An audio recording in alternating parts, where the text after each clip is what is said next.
Hello everyone, welcome to academy plus once again. तो last class में हमने matter in our surrounding अपना topic cover कर लिया था। आज मैं आपको 10th का नया टॉपिक स्टार्ट कराने जा रही हूँ and the topic is acid basis and salt. तो देखो, एसिड बेसिस एंड सॉल्ट होते क्या है। फर्स्ट ऑफ ऑल हम जानते हैं कि हम कुछ भी खाते हैं ना, हमने नोटिस किया होगा कोई चीज़ हमें खट्टी सी लगती है, कुछ हमें बिटर लगता है, कुछ हमें सॉफ्ट सा लगता है या स्वीट सा लगता है। तो हम कुछ भी बेसिकली खाते हैं या हम और भी बहुत चीज़ें होती हैं, वो सब हमें कैसी लगती हैं, कुछ ना कुछ टेस्ट होता है।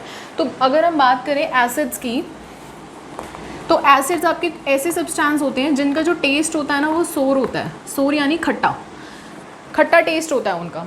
और जो बेसिस होते हैं, जनरली बेसिस का जो टेस्ट होता है वो बिटर होता है। और जो बेसिस का टच होता है वो सोपी टच होता है, बिटर एंड सोपी टच।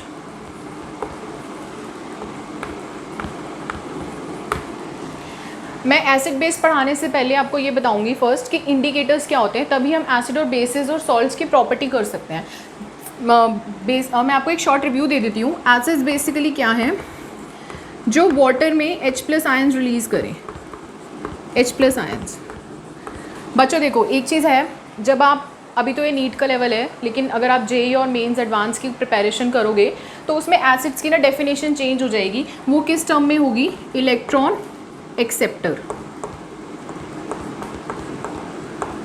तो अभी आपके सिलेबस में जो एसिड की डेफिनेशन है वो सिर्फ H+ आयंस तक है। एंड सेकंड बेस वो होते हैं जो वाटर में आपका क्या करते हैं, हाइड्रोक्साइड आयंस या फिर ऑक्साइड आयंस। जनरली सिलेबस में OH- है जो हाइड्रोक्साइड आयंस आपको रिलीज करते हैं। और ये कैसे होते हैं, इलेक्ट्रॉन डोनर। ये आपका जेई के पॉइंट ऑफ व्यू से है और ये आपके नीट में जो डेफिनेशन है वो सिर्फ यही डेफिनेशन है। तो अब देखो, एसिड बेस और सॉल्ट्स को अगर हम क्लासीफाई करेंगे तो उसको क्लासीफाई करने से पहले हमें ना ये पता होना चाहिए कि इंडिकेटर्स क्या होते हैं। तो मैं आज आपको बताती हूँ कि फर्स्ट ऑफ ऑल इंडिकेटर्स होते क्या हैं। देखो, इंडिकेटर्स में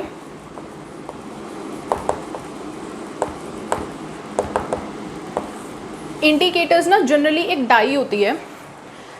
हम करते क्या है, ये जो डाई होती है ना, अगर हम इसको किसी भी सॉल्यूशन में डिज़ोल्व करेंगे तो हमें ये बताती है कि जो सॉल्यूशन का नेचर है वो कैसा है, वो एसिडिक है या फिर वो बेसिक सॉल्यूशन है। तो इंडिकेटर्स बेसिकली क्या है, it is a die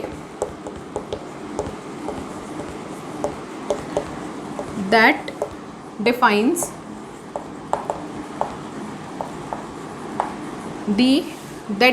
whether the substance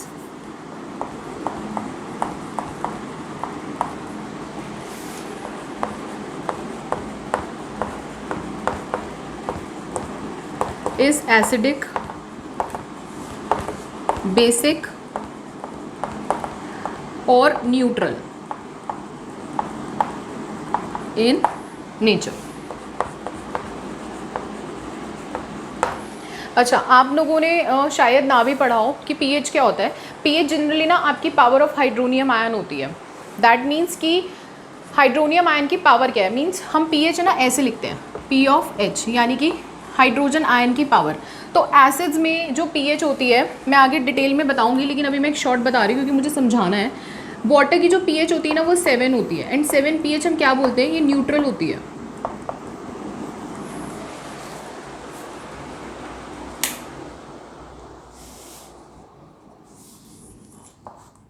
pH scale 0 से 14 का होता है हमारा। और ये वाला जो एरिया होता है ना, ये हमारा एसिडिक पीएच का होता है। और जो ये वाला है 7 to 14, it's basic.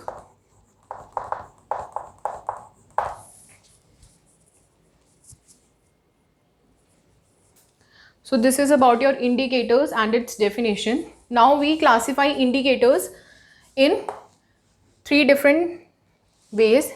Our first indicator is natural indicators. देखो, as the name suggested, जो natural indicators होते हैं वो क्या होते हैं, natural indicators आपके वो indicators होते हैं जो हमें प्लांट या एनिमल से मिलके बने होते हैं। मीन्स जो हमने नेचुरली एक्सट्रैक्ट करे हैं, जिनको हमने लेबोरेटरी में या सिंथेटिकली नहीं बनाया। सो बेसिकली आप नेचुरल इंडिकेटर्स के बारे में क्या बोल सकते हैं,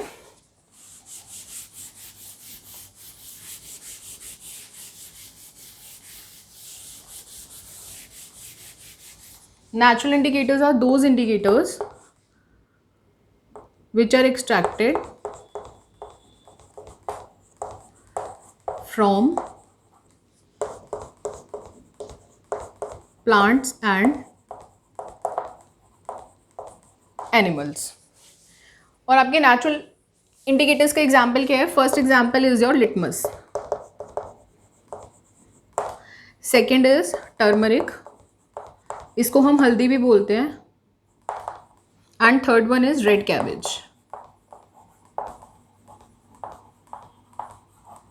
तो हम वन बाय वन पढ़ते हैं नेचुरल इंडिकेटर्स के बारे में. देखो लिटमस क्या होता है. लिटमस ना बेसिकली एक आपकी एक डाई होती है, ये ना पर्पल कलर की डाई होती है. हम इसको एक्सट्रैक्ट किससे करते हैं? लिचन्स. लिचन्स एक प्लांट है, it is a genre of plant. हम इससे लिटमस को एक्सट्रैक्ट करते हैं एंड जो लिटमस होता है इसका जो ओरिजिनल कलर होता है वो होता है पर्पल.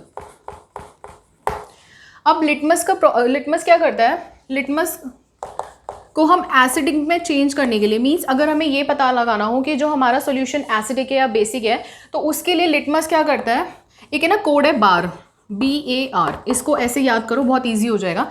A मतलब क्या है? एसिड. R मतलब क्या है? रेड. एंड B मतलब क्या है? ब्लू. हम क्या करते हैं, हम लिटमस को ब्लू और रेड कलर में बनाते हैं. ये एक्चुअल पर्पल कलर का है लेकिन हम इसको रेड और ब्लू में बनाते हैं ताकि हम पता लगा पाए कि एसिड क्या है और बेस क्या है. तो अब देखो इससे ऐसे याद करो, acid turn blue litmus to red. तो एसिड जो होगा, एसिड में अगर मैं ब्लू लिटमस सॉल्यूशन ऐड कर दूं तो वो किस में कन्वर्ट हो जाएगा? रेड कलर में. एसिड वो कौन से हो सकते हैं? कोई भी ले लो, HCl ले लो, H2SO4, HNO3 यानी कि नीट्रिक एसिड, कोई भी एसिड हो, वो क्या करेगा? वो ब्लू लिटमस सॉल्यूशन को रेड कलर में टर्न कर देगा. और सिमिलरली अगर मैं बेस की बात करूं तो देखो एसिड ब्लू लिटमस को रेड में टर्न कर रहा है ना, तो बेस अपोजिट करेगा. बेस क्या करेगा? It turn red litmus solution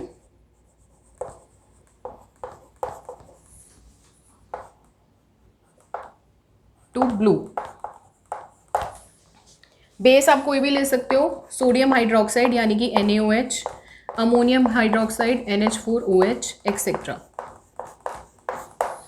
तो ये है हमारा लिटमस का.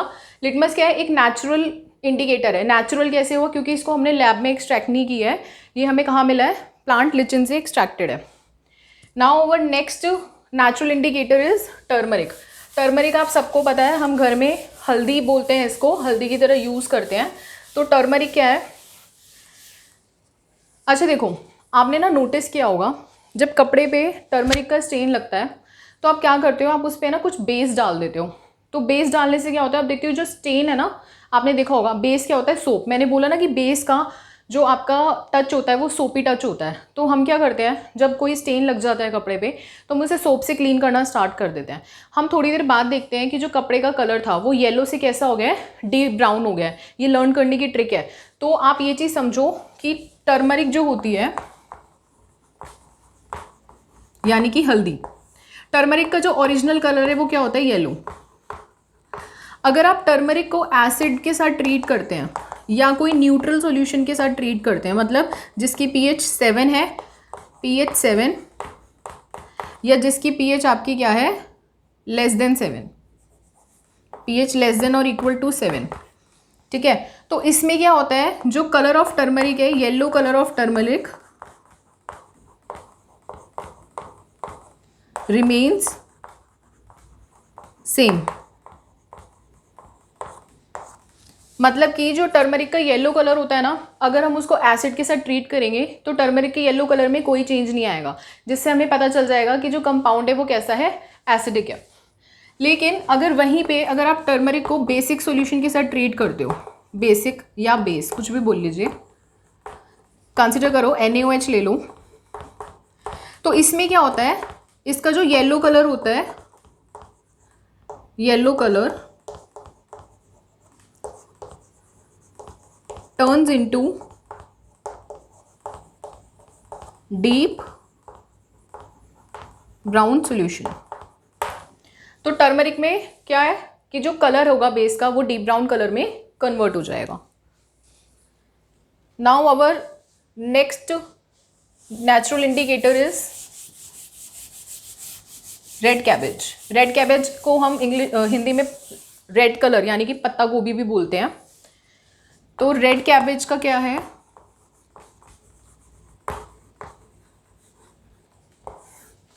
देखो रेड कैबेज ना आपकी ओरिजिनली कौन से कलर की होती है, पर्पल कलर की होती है, but red cabbage acidic solution में इसका जो ओरिजिनल कलर है वो कैसा है, पर्पल। पर अगर कोई सॉल्यूशन एसिडिक हुआ तो रेड कैबेज क्या करेगी, उसमें आपको कैसा कलर देगी, रेड कलर। और अगर सॉल्यूशन आपका बेसिक हुआ तो रेड कैबेज का कलर कैसा हो जाएगा, मीन्स उस सॉल्यूशन का कलर कैसा हो जाएगा, जो बेस है ग्रीन, ग्रीनिश कलर हो जाता है उसका। तो ये है आपके नेचुरल इंडिकेटर्स। नाउ हम मैनमेड इंडिकेटर्स के बारे में बात करते हैं। मैनमेड इंडिकेटर्स में जनरली हमारे सिलेबस में 2-3 तरीके के इंडिकेटर्स हैं। मैनमेड इंडिकेटर्स, मैनमेड मतलब क्या है, जो हमने लैब में प्रिपेयर करे हैं, प्रिपेयर सिंथेटिकली। तो these are those indicator that are prepared in laboratory or are synthetically। तो मैनमेड इंडिकेटर्स के हमारे पास 2 एग्जांपल्स हैं, मिथाइल ऑरेंज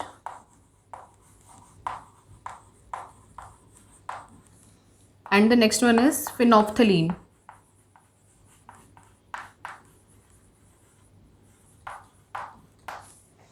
तो फर्स्ट हम मैनमेड इंडिकेटर के बारे में अगर बात करें तो फर्स्ट इंडिकेटर है मिथाइल ऑरेंज। मिथाइल ऑरेंज क्या करता है, मिथाइल ऑरेंज का जो आपका ओरिजिनल कलर है वो ऑरेंज है, जैसा नेम है वैसा ही कलर है। मिथाइल ऑरेंज एसिड में क्या करता है, it will turn acid into red colour. But अगर मिथाइल ऑरेंज को हम बेस के साथ ट्रीट करते हैं तो it will turn base into yellow colour. तो मिथाइल ऑरेंज की प्रॉपर्टी है आपकी। नाउ आवर नेक्स्ट एसिड आप कंसिडर कर सकते हो, कोई भी ले लो, HCl ले लो, NaOH ले लो, कुछ भी ले लो। Now our next indicator is phenolphthalein.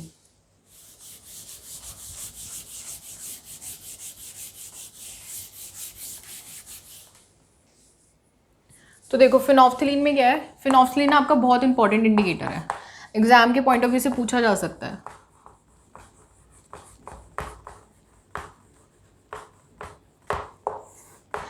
देखो फिनोफ्थलीन आपका जो एक तरीके से इस इंडिकेटर की जो पीएच रेंज होती है ना वो बहुत वाइड होती है, 3 to 10 के अराउंड इसकी पीएच रेंज होती है।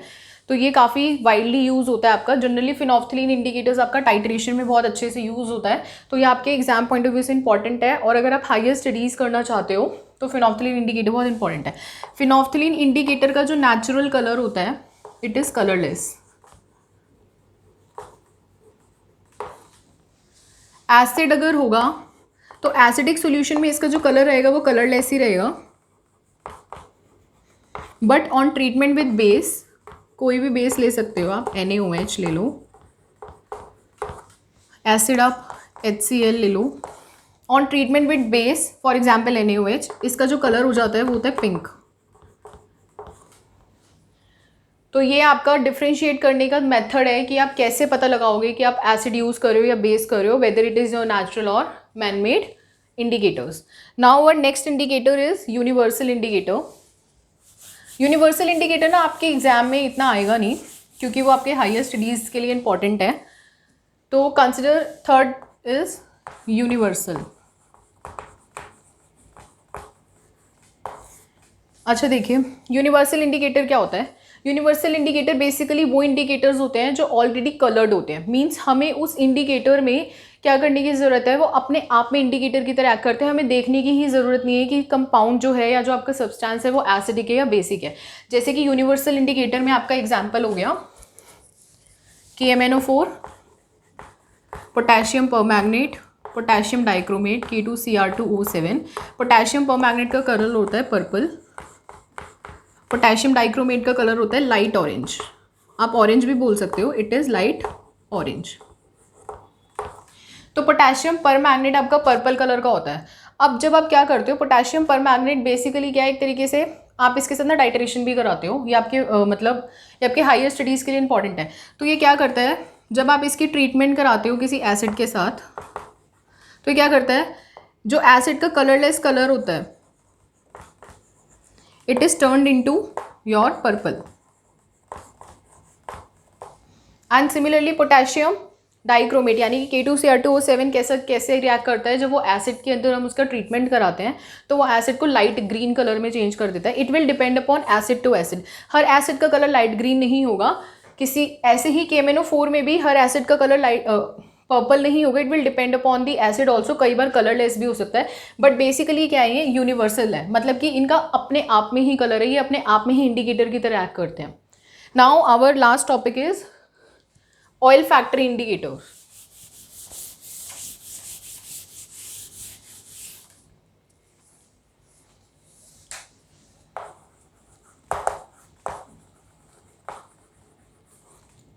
ऑयल फैक्ट्री इंडिकेटर, तो हम देखते हैं ऑयल फैक्ट्री इंडिकेटर्स क्या होते हैं। देखो, ऑयल फैक्ट्री का मतलब क्या होता है, सेंस ऑफ स्मेल। इसका मतलब क्या है कि वो इंडिकेटर्स जिसमें हम स्मेल से पता लगाएं, सेंस ऑफ स्मेल। तो ऑयल फैक्ट्री इंडिकेटर्स में हमारे पास दो तरीके के इंडिकेटर्स होते हैं। फर्स्ट है ओनियन। अब देखो ओनियन क्या है, ओनियन का हमें पता है, ओनियन की स्मेल ना बहुत पंजेंट सी होती है, मतलब इतनी कुछ खास अच्छी सी स्मेल नहीं होती है। इसकी कैसी स्मेल होती है, पंजेंट।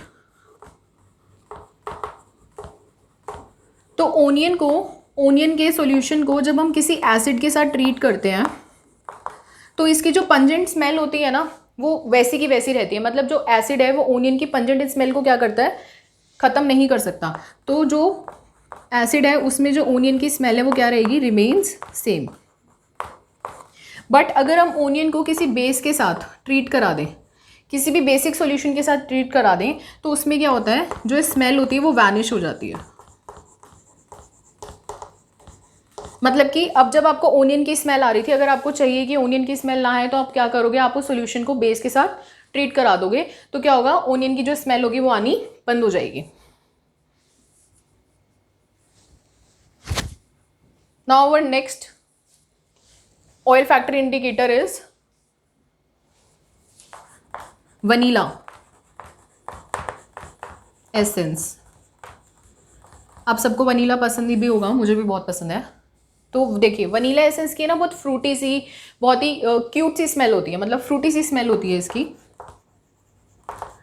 तो सिमिलरली वनीला में भी होता है, जब आप किसी वनीला एसेंस को एसिड के साथ ट्रीट करते हैं तो इसकी जो स्मेल होती है वो क्या रहती है, रिमेन सेम। मतलब कि वनीला की आपको ऑर्डर आएगी, अगर आप एसिड के साथ ट्रीट करोगे तो ऑर्डर क्या होगी, वो वैनिश नहीं होगी। लेकिन अगर आप उसकी बेस के साथ ट्रीटमेंट कराओगे तो इसकी जो क्या होगी, ऑर्डर वो वैनिश हो जाएगी।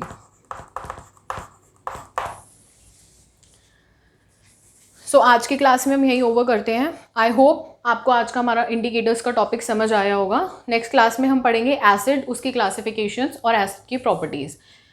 अगर आपको कोई भी डाउट आता है आप कमेंट सेक्शन में हमें लिख के बता सकते हैं। Do like, subscribe and share. Thank you so much for watching.